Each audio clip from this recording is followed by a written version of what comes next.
the National Rail is a cooperative, unincorporated association of a network of train operating companies, and together they form Great Britain's intercity train network, which you can see here. Dang. Since the Underground is Yeah, you can get pretty much anywhere, right? Look at that. Even all the way up to the top. That's nuts. I mean, I'm sure you have to drive at some point, but gosh. Yeah, it covers like the whole thing. Why London is insanely well designed. Okay, on my quest of learning about other countries, there is one thing that you guys do way better than we do here in America. And that is public transport and just the way your guys' cities are designed. Yes, we have some beautiful cities here, but what are you dealing with? You're dealing with massive traffic.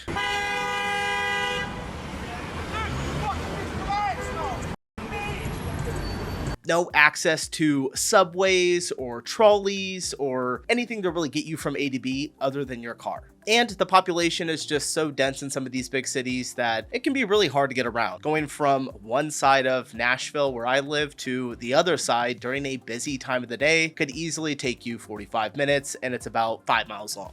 So today I'm going to learn why London is so insanely well designed. Appreciate you guys hopping in. My name is Jacob. If you enjoy the video, hit the like button and let's get started. This is a map of the London Tube and Rail. If you've never seen it before, it may seem like a bunch of confusing lines crammed together, but in Wait a minute. Do y'all call the subway tube? Did I hear that correctly? London's rail and tube services. That's got to be like a subway, right? Don't laugh at me if it's not.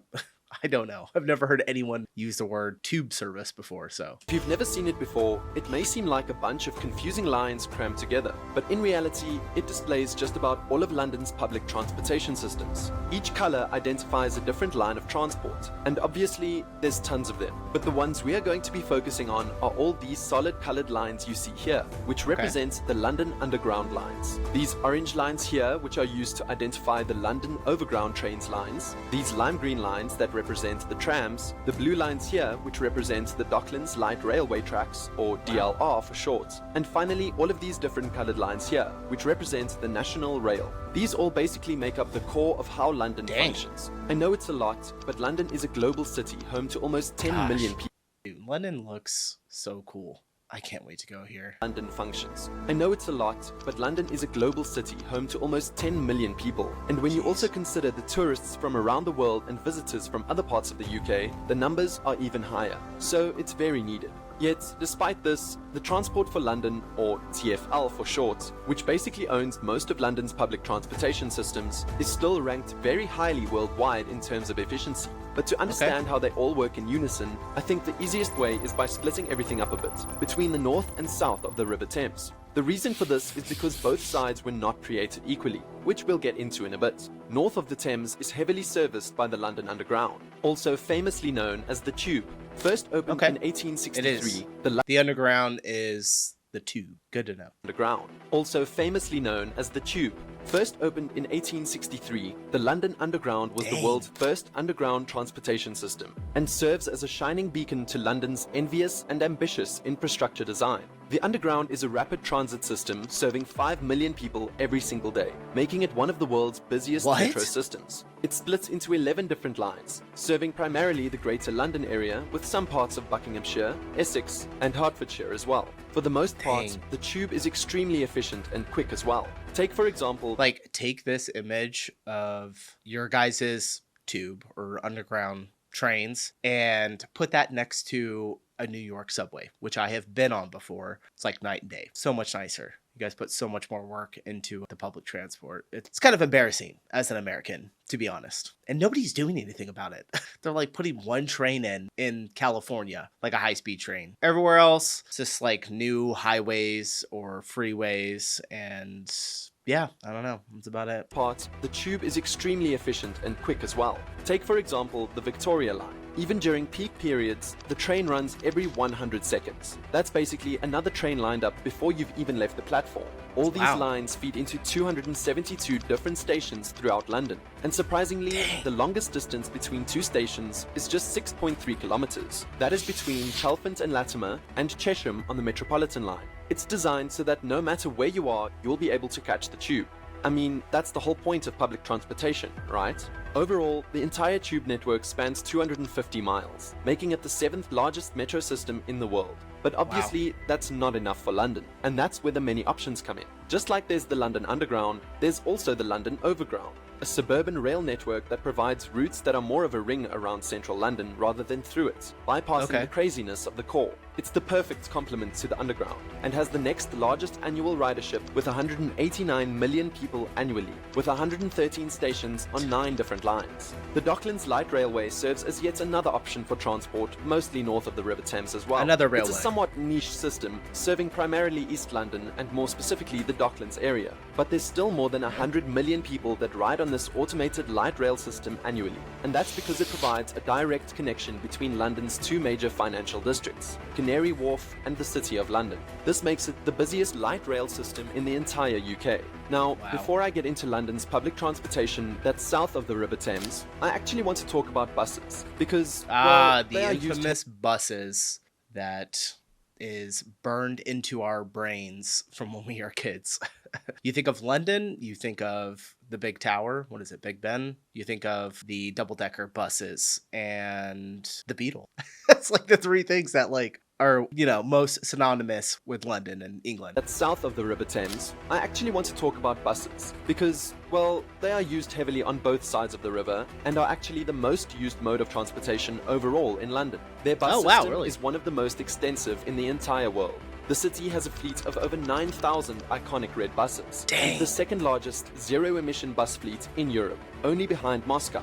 About 6 million passengers make their journeys on one of the 7,000 bus rides happening every day, being delivered to over 700 different routes. That adds up to a ridership of over 2 billion people annually. Just to put that into perspective, if you combine the annual ridership of New York City, Los Angeles, and Paris's bus network, you'd get roughly the same amount of passengers as London's. It's a relatively cheap system too. Take for instance the bus fare. A full day of bus-only travel costs a maximum of $5.50. Or even if you need it for just an hour, you can pay less than $2 for something called the Hopper fare, letting you travel on unlimited buses or trams for free within 1 hour of touching in for your first journey. And thanks to things like the London Congestion Charge, which charges all private vehicles being driven in this zone here in central London $17 per day of use, it's that much better a service. In the first year of its implementation alone, the zone had a 30% reduction in traffic congestion. Yeah, so they put that in there, right? So that people would not want to drive private vehicles as much and use more public transport. Interesting. Year of its implementation alone, the zone had a 30% reduction in traffic congestion and a 30% increase in average speeds, while bus passenger numbers rose 38%. It's something that, while amazing, not many countries use it. New York City, for example, which in my opinion is very comparable to London in many ways, doesn't have one, at least not yet. Anyways, like I said earlier, south of the River Thames and South London overall is a completely different world to what works up north. Take for instance the London Underground.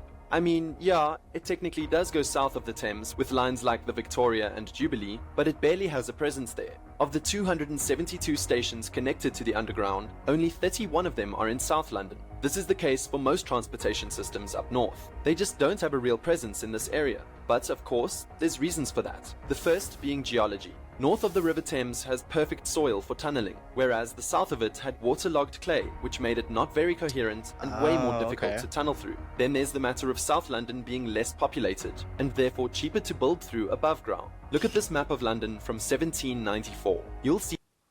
Wow. That's crazy. Yeah, the south side doesn't really have as much as the north side did. The city grew mostly north and west of the Thames, so the tube was built where most people were and where it was needed most. That's where the most opportunity was, after all. Besides, by the time the London Underground began being built, the south already had an extensive suburban rail system after being carved up by many private railway companies, so it wasn't needed as much as well. As a result, millions of Londoners living south of the Thames rely on suburban rails much more than anything else. And that's where the National Rail comes in. Simply put, the National Rail is a cooperative, unincorporated association of a network of train operating companies, and together they form Great Britain's intercity train network, which you can see here. Dang. Since the Underground is yeah, you can get pretty much anywhere, right? Look at that. Even all the way up to the top. That's nuts. I mean, I'm sure you have to drive at some point, but gosh. Yeah, it covers like the whole thing. From Great Britain's intercity train network, which you can see here. Since the Underground is barely a thing south of the river, the National Rail forms the bulk of public transport throughout the neighbourhoods there. There's also the London Trams. Although the light rail trams primarily serve Croydon and its surrounding areas, they still have almost 30 million annual riders. Now, the final piece to this transportation puzzle is the Elizabeth Line. Although still extremely new and not yet fully operational, it's a commuter and intercity line that connects the Great Western Main Line and Great Eastern Main Line via some central London stations. Its importance cannot be understated. Many journey lines will be That's so cool. Yeah, the way that they build these tunnels now. I think I saw, gosh, what is I've been in one tunnel in Vegas, like the one that you can drive your Tesla through. What is that company that Elon has that like builds tunnels? I can't. Oh, the Boring Company. I saw one of their new machines when I was on X, like fully autonomous, just goes down and just digs. It doesn't need anyone like manually overseeing it. It's just wild. This looks pretty much identical to it, like at least the way it did it. Cannot be understated. Many journey lines will be slashed with this line, such as going from Woolwich to Whitechapel will now be down to 9 minutes from around 25 to 30 minutes, and Farringdon to Canary Wharf will now just take 10 minutes. More than Is that what he said?